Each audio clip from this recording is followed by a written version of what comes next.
Hey everyone, Suzi here, and today we're playing Reverse 1999. For today's video, I'm gonna give my honest review. No sponsorship, no other influence, just what do I really think of playing this game? And spoiler alert, I'm going to continue to play it afterward. Now night.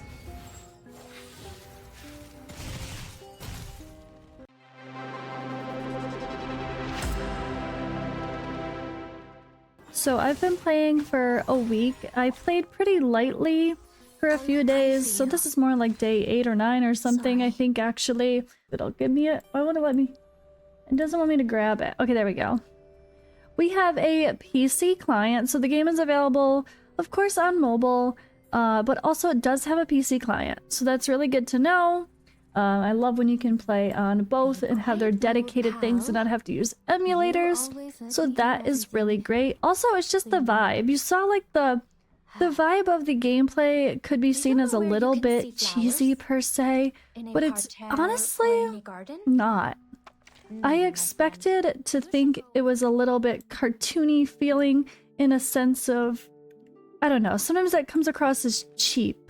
But no, not at all, actually. I was very pleasantly surprised by all of the different elements in this so far.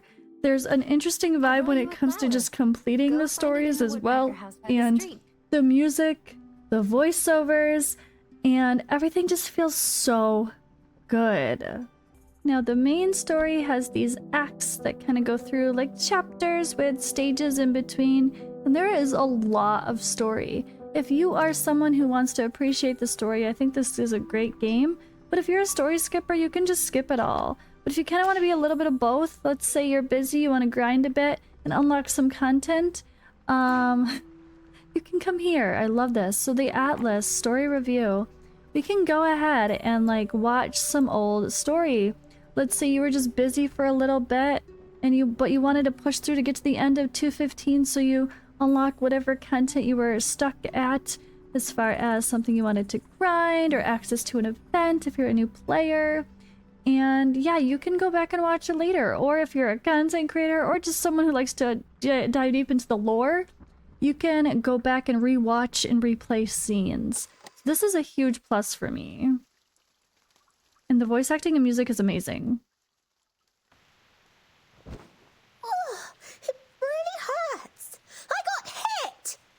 She's a little annoying, but... My lady, stand behind me! There's auto, but I feel like the auto plays a little slow. That would be a criticism, as the auto feels really slow to just sit there. I feel like I'm kind of waiting for their sentences to finish or for them to talk a tiny bit faster. The piano keeps playing. The battle is intense. The number of the injured on both sides is still increasing. We have assembled so many combatants. But if that's the Manus's power, I will then need much more training. You are all bleeding. You are... Whoa, here comes a trickier guy.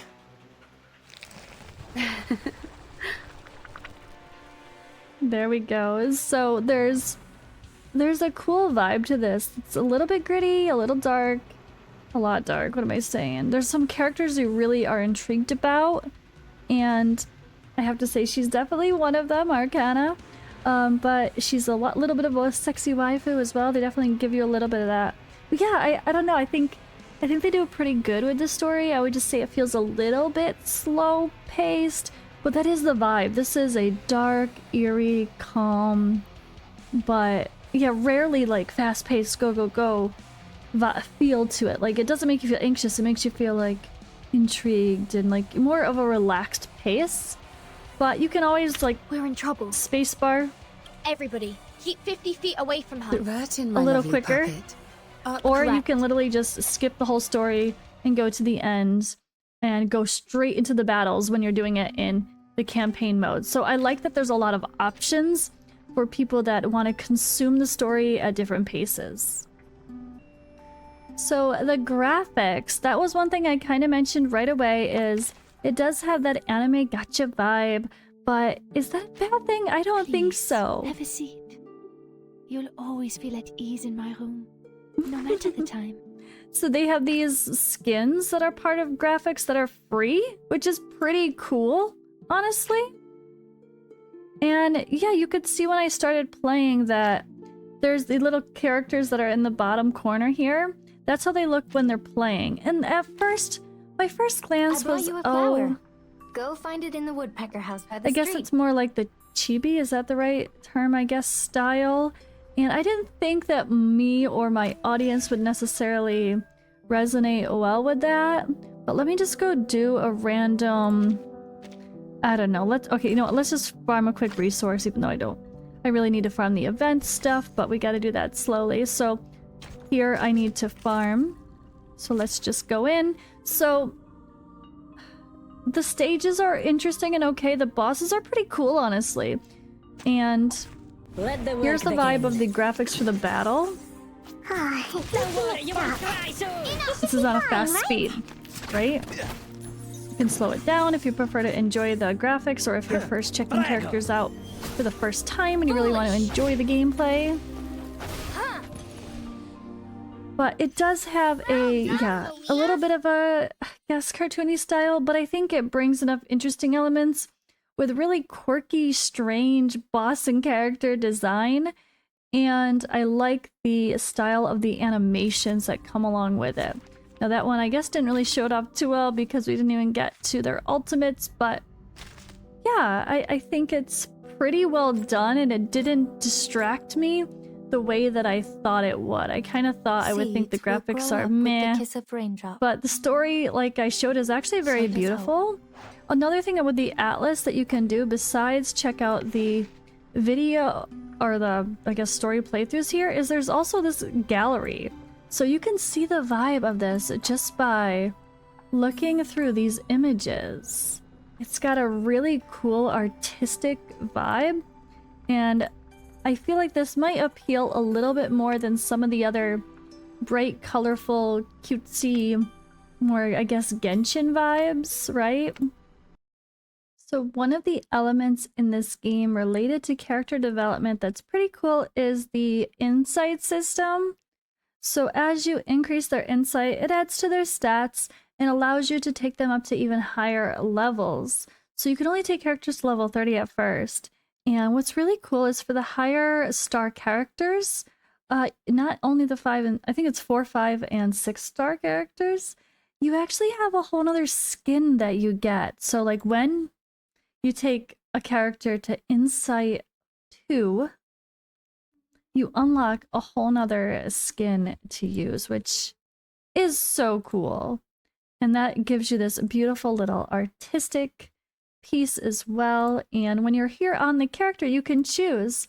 So you can go back to their original skin, use their special one that's part of the Insight, or of course there are other skins you can buy with a garment shop.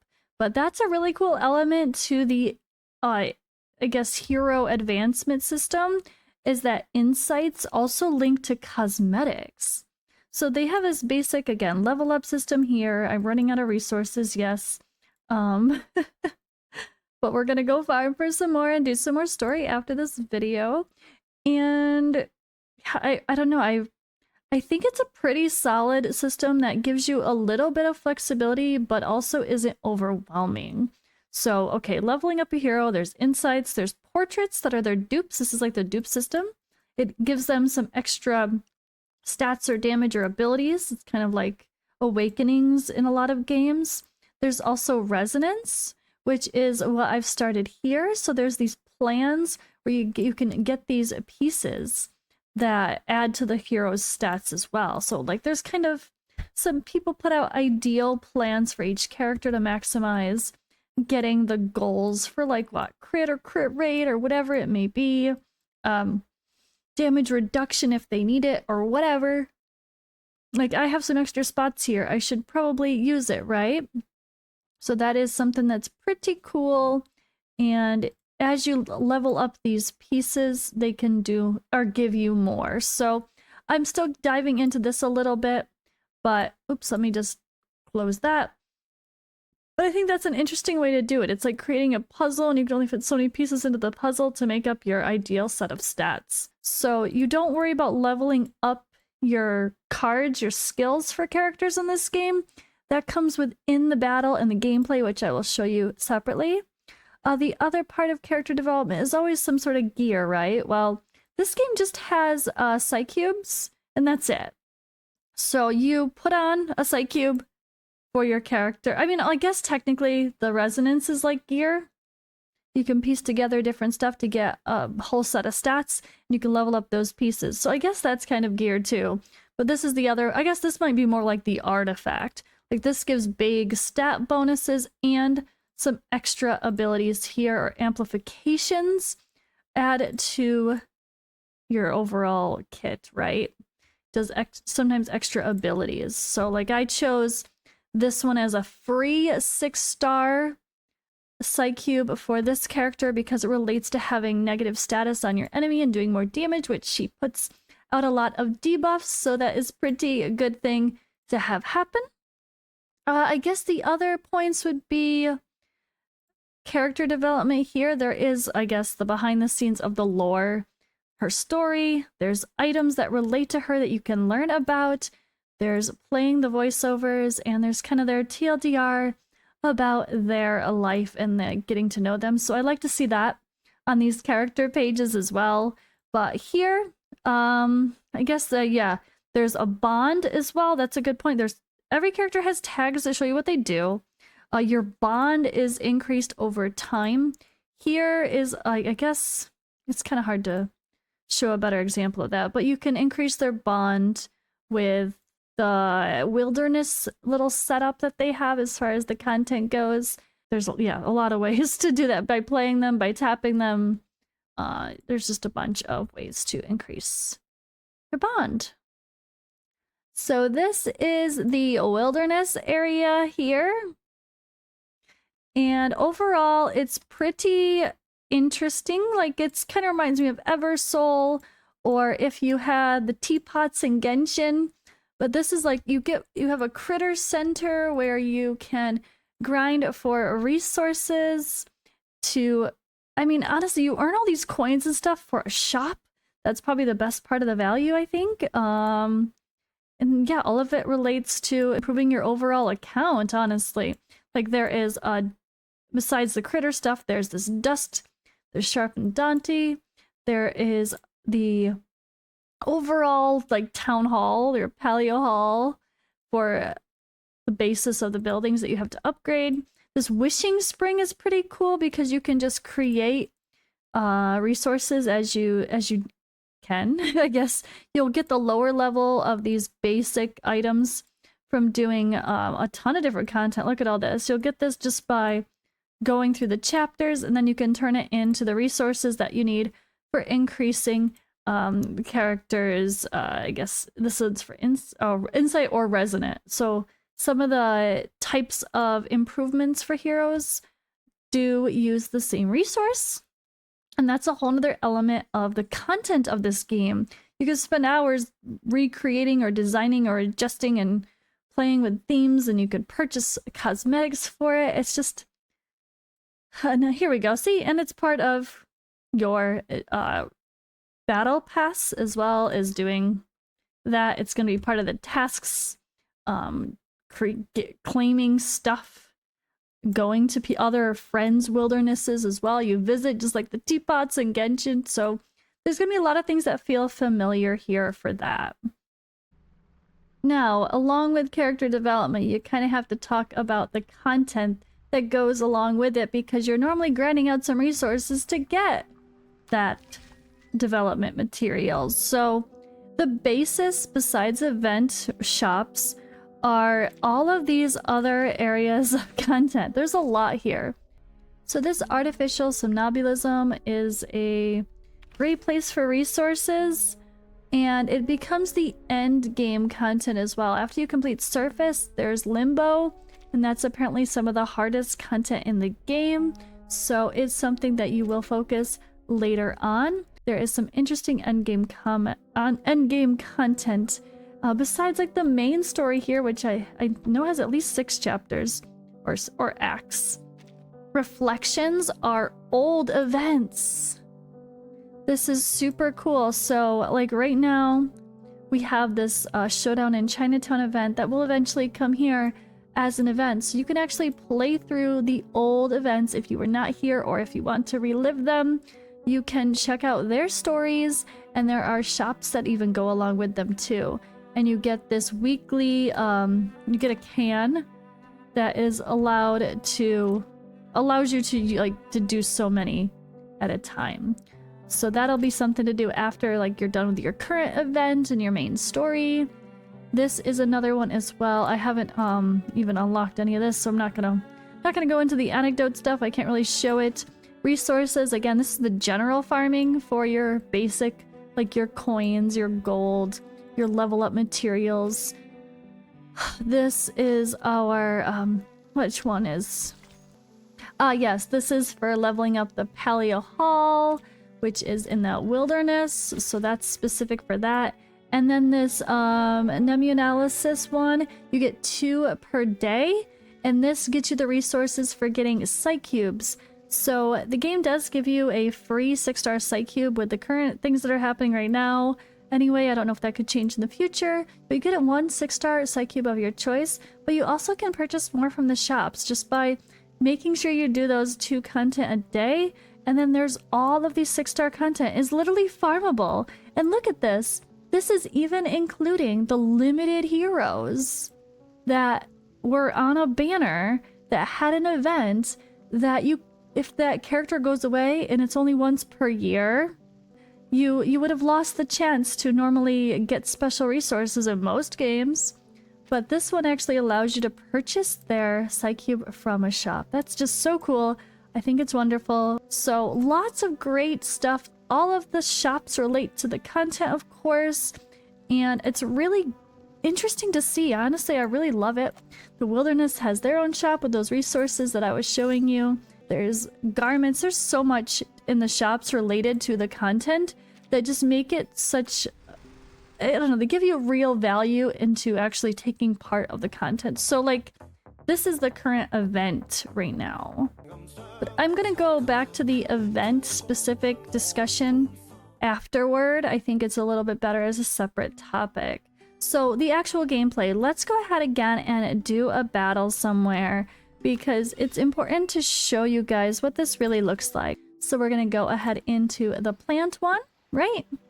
And we'll check out the content here. So I'm just gonna show you a quick replay, again, to show a sample of the battle. So you see these card system. This is what's so cool. Can I click it? Oh, I can't click it while we're in the middle of the auto battles. But the gameplay is really a card system. It's not like a lot of the gachas where it's just turn-based and you choose when you use your skills and they still call it cards and they're not really even cards. I don't know why they call them cards. This is legit a card gameplay system. So Isolde likes to sing, I'm sorry. But you combine cards to make their... Love that. Combine cards to make their levels higher, right? You see that happening? Some of them have different star levels. Like that's a 2.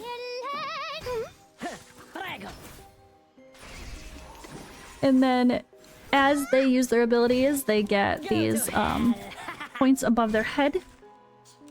And those actually lead to them having their ultimates, building their moxie. And as you move cards or like use them or move them, you combine cards. So it's really quirky. That's how you increase their skills.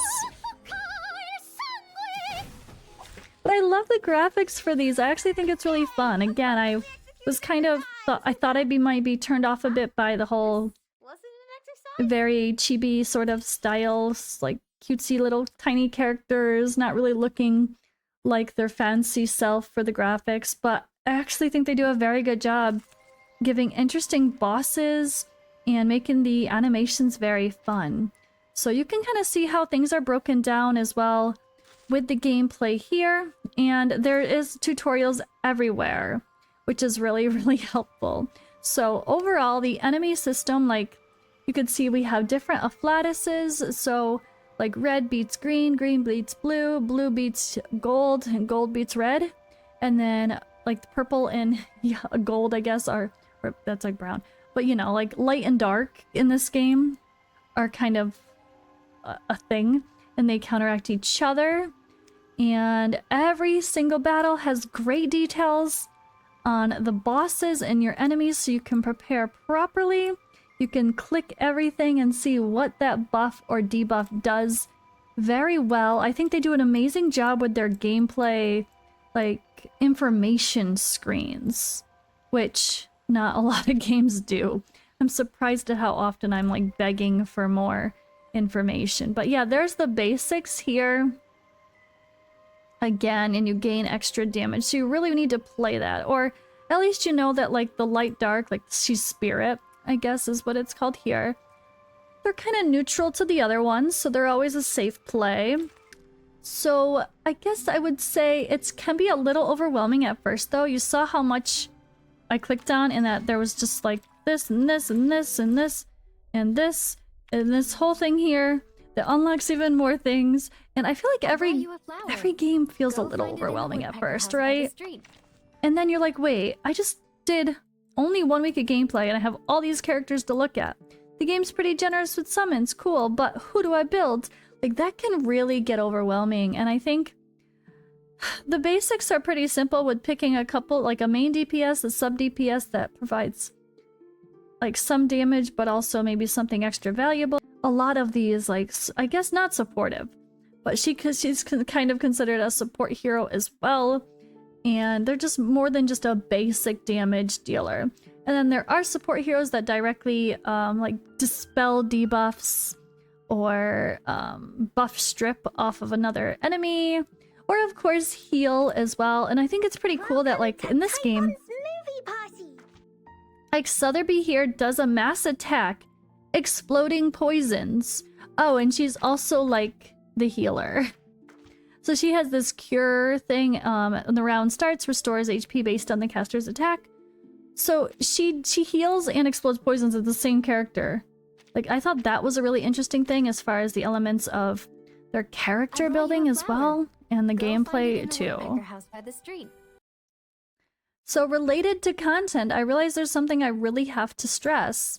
You see, I showed you some stuff that's here, right? The show, this is where all the content is, the basic content. What did you not see? Arena, PvP, clans, guilds, guild wars, none of that. Do you see leaderboards? Nope. This game is purely PvE, which I dramatically prefer. You have nothing to race against. You have no one to compete against except yourself. So you can take some time, stop and smell the roses, and enjoy the game and not feel stressed about competing versus others. Just enjoy the story. Enjoy everything about it at your own pace. Now, we have the summoning system. So I do have a video showing all my summons, so I'm not going to go in super long detail showing all of the banner details for this video. But I would say if you played a lot of the other games that I have, like Dragonair Silent Gods, or even Genshin Honkai Star Rail, this kind of feels like a combination of both. Like there, or even Watcher of Realms, like there is this unique limited hero that only comes back like once a year. But the good thing with this is it's a 50-50, like a lot of these, so that's kind of familiar. And then you can get the hero at least the second time, if not the first time. But I really like the shops as well. So when you summon, if you do, let's say you did 200 pulls, you wanted to get a couple copies of this hero because you wanted their portraits, the dupe system. You can also, you get like these cashback bonus rewards is what I like to call them. When you summon, you get these things, and then these things can be used in a shop. So if you only do enough to get something else, don't worry about it. You can at least get some resources along the way.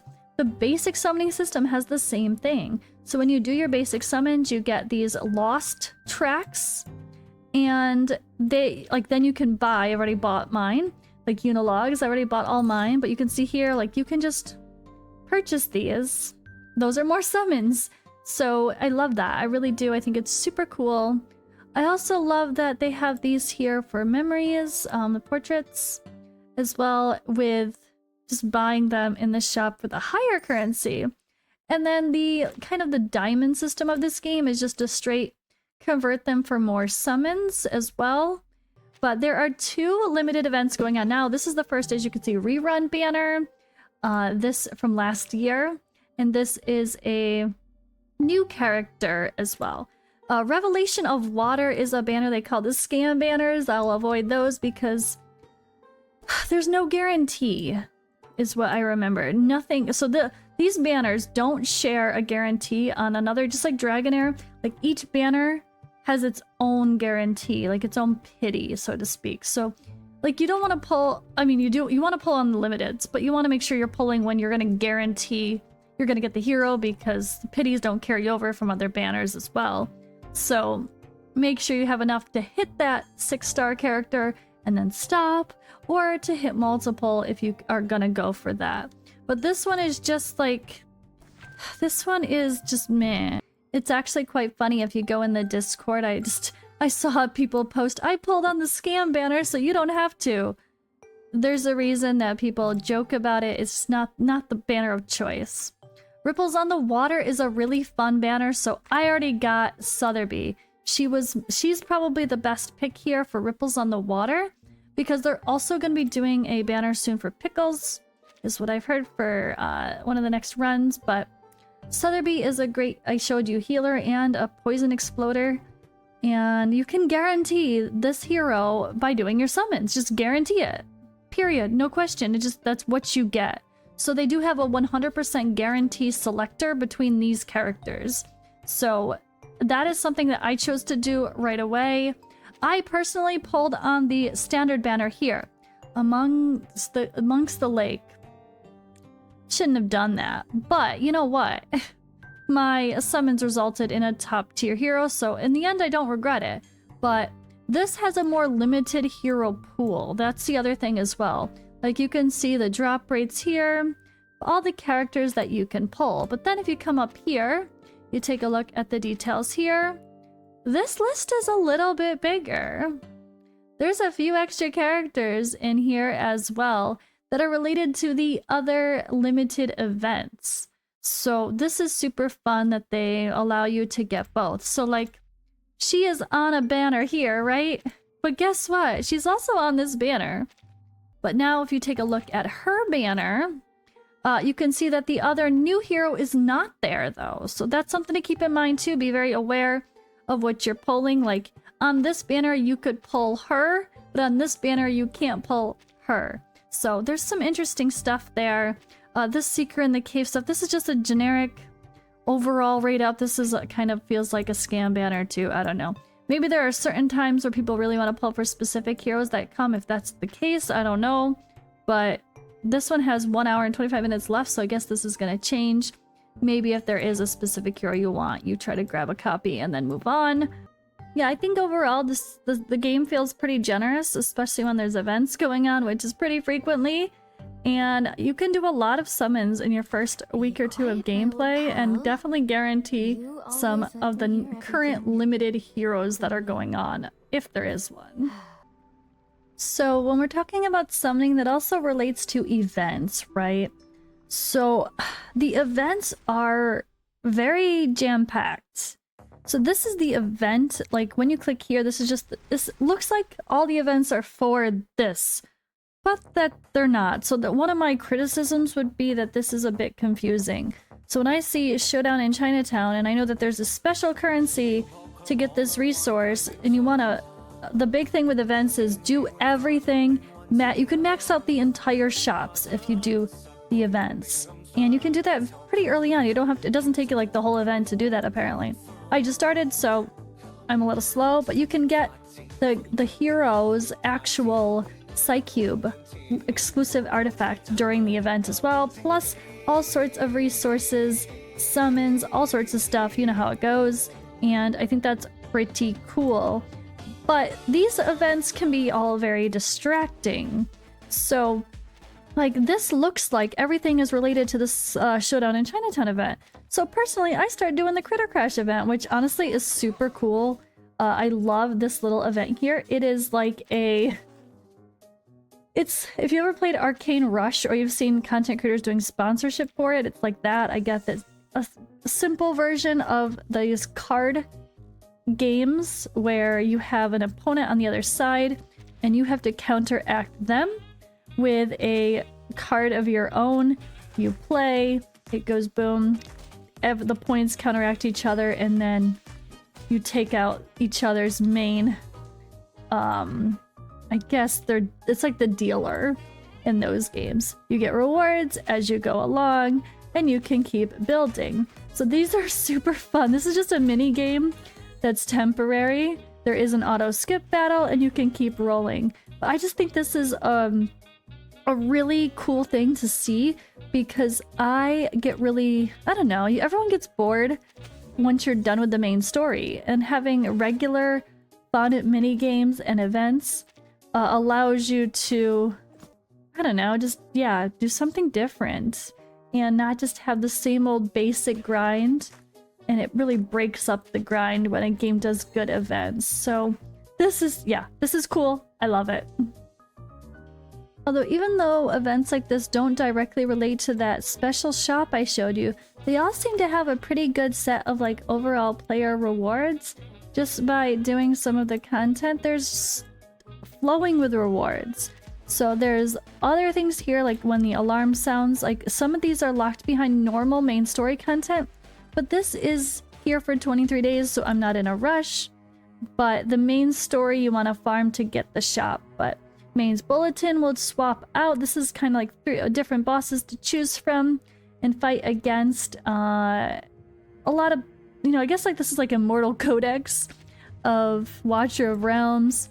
Referees in the Rain is a permanent mode, so you don't have to worry about doing this. It's a little bit distracting. Again, it looks like it's underneath this other event, but it's not.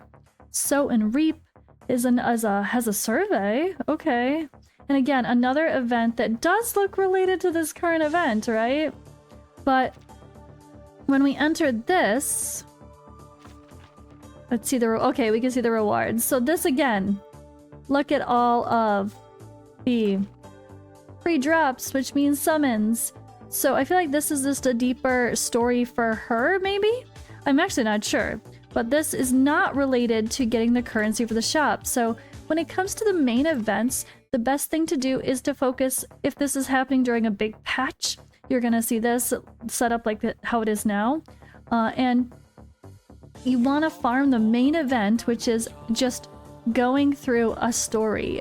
Just like normal campaign type thing, the main story of the game, there is that kind of a thing for this. And that's again what leads you to all of these resources, which are what gets you to buy all that amazing shop stuff.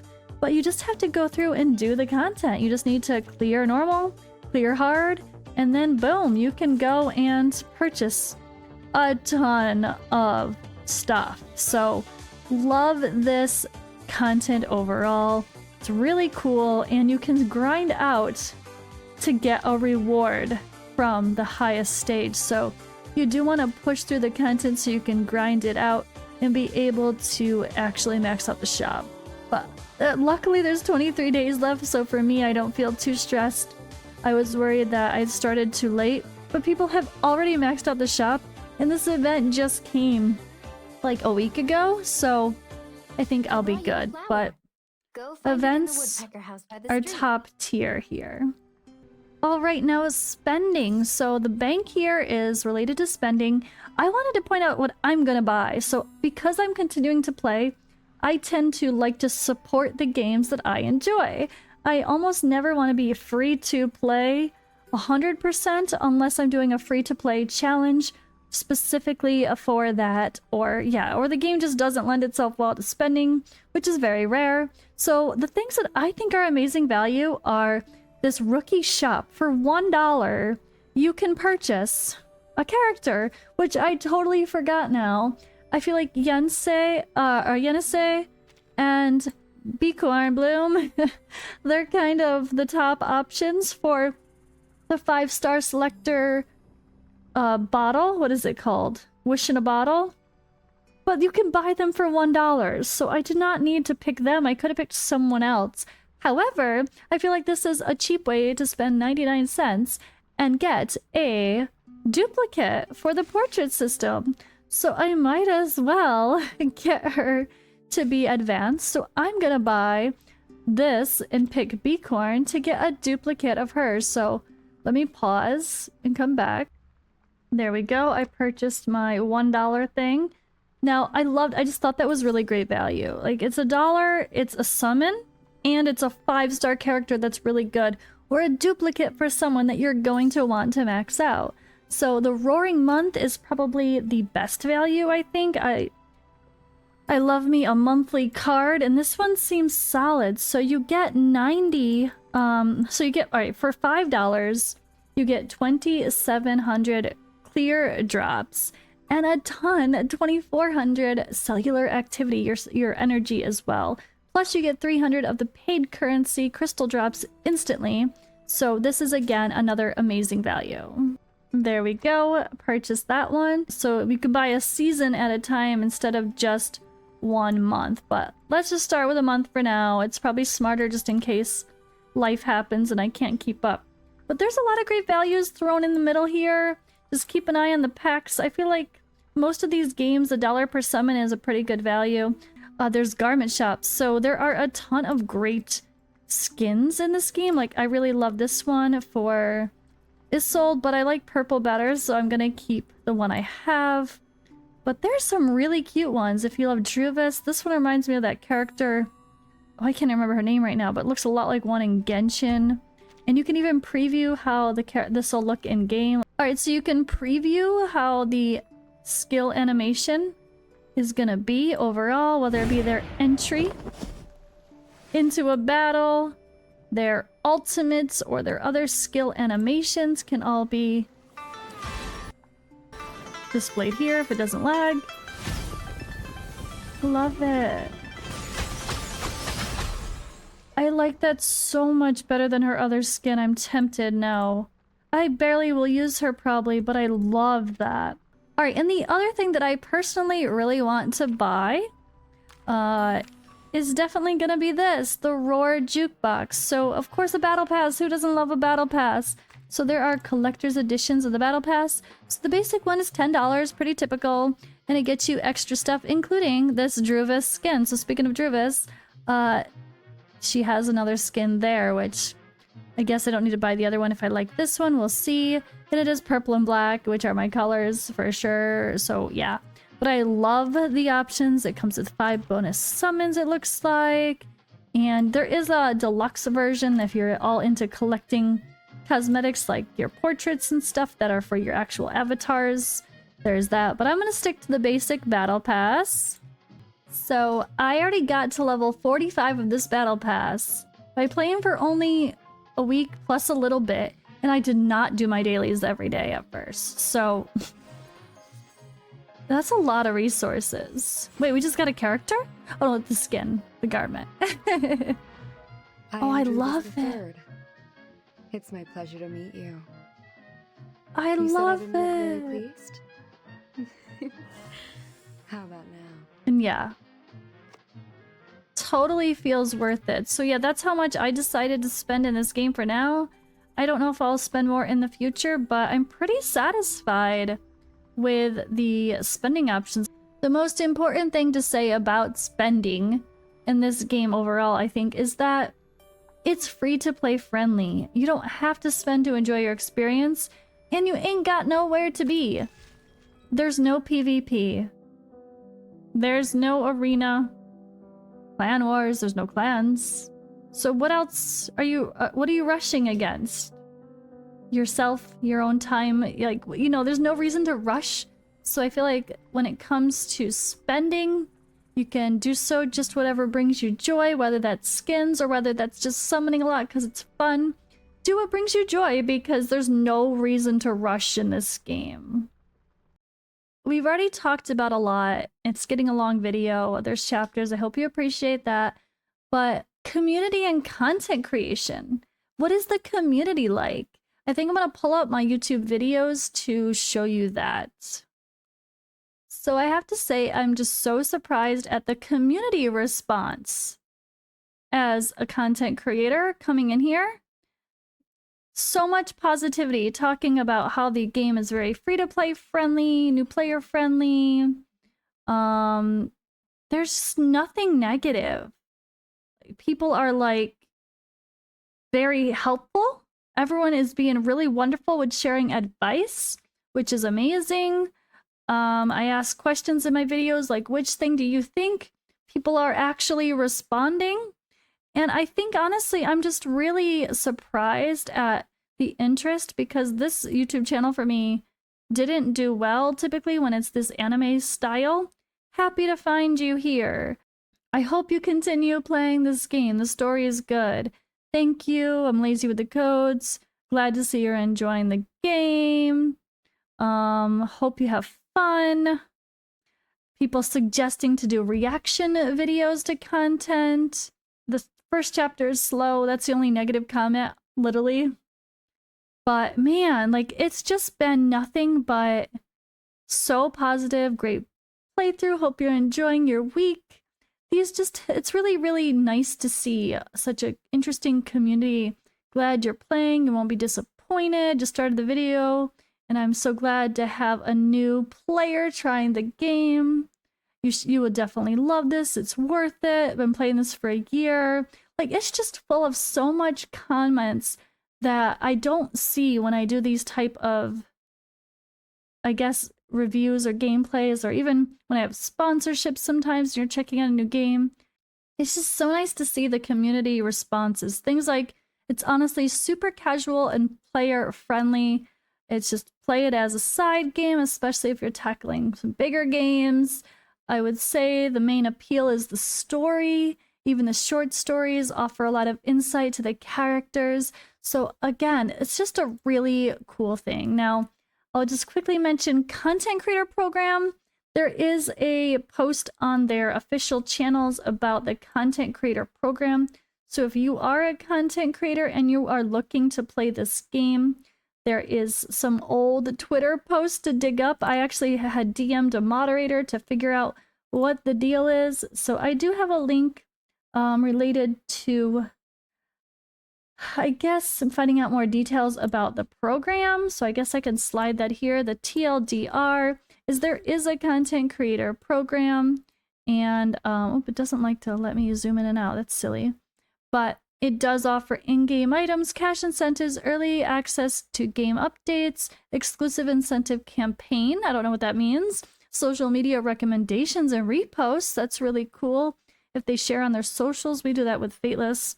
Content creator Discord community, but it does say it could take a month for them to approve you. I did apply.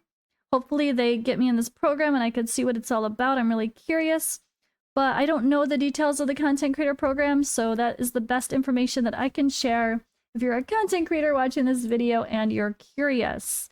I guess, yeah, that kind of wraps it up. So will I keep playing? Should I keep playing? I've already said that in my videos so far. I actually liked the game so much enough to, again, accidentally get addicted to a one-week series game. I was only supposed to play for 1 week, but here we are. And yeah, I'm gonna keep playing. I will keep posting content. I'm gonna do reaction videos. My next plan is to post all of my story playthrough and reactions while I'm doing the Showdown in Chinatown story mode on normal, although I'm not gonna lie, I'm already a little stuck, so I'm gonna try to keep playing through the content of this. There's 22 and I'm only on 4, so we'll see if I post them all or just a couple from the beginning, but you guys are gonna have to let me know if you like that kind of content in the comments of those videos and show me even more so by views. If you're interested, make sure you click those so I know people at least want to see me continue.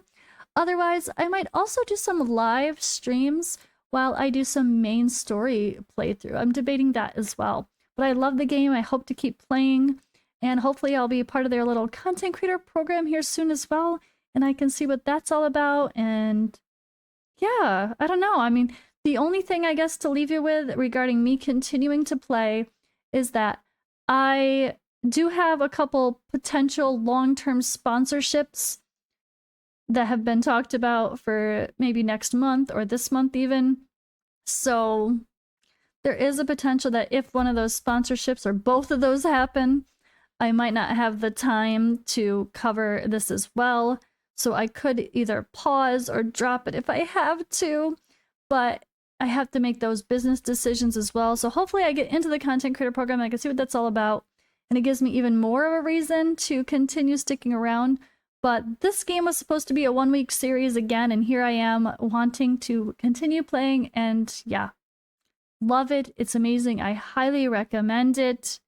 And I hope that even if I do get another sponsorship, that I can find the time to still play this on the side and at least post a video or two every week, if not every day. But we'll probably have daily content from here on out. So thank you guys for watching, especially if this is your first time finding me. I've been a content creator for quite a while, and I'm a community manager for FATELESS and another game developer, and I'm a derpy pirate. I do have Bell's palsy, so if you notice I look or talk a little funny or my eye is extra weird, it's facial paralysis that I'm dealing with. So the show must go on, right? All right, thank you guys for watching my long ass video, and I will see you in the next one.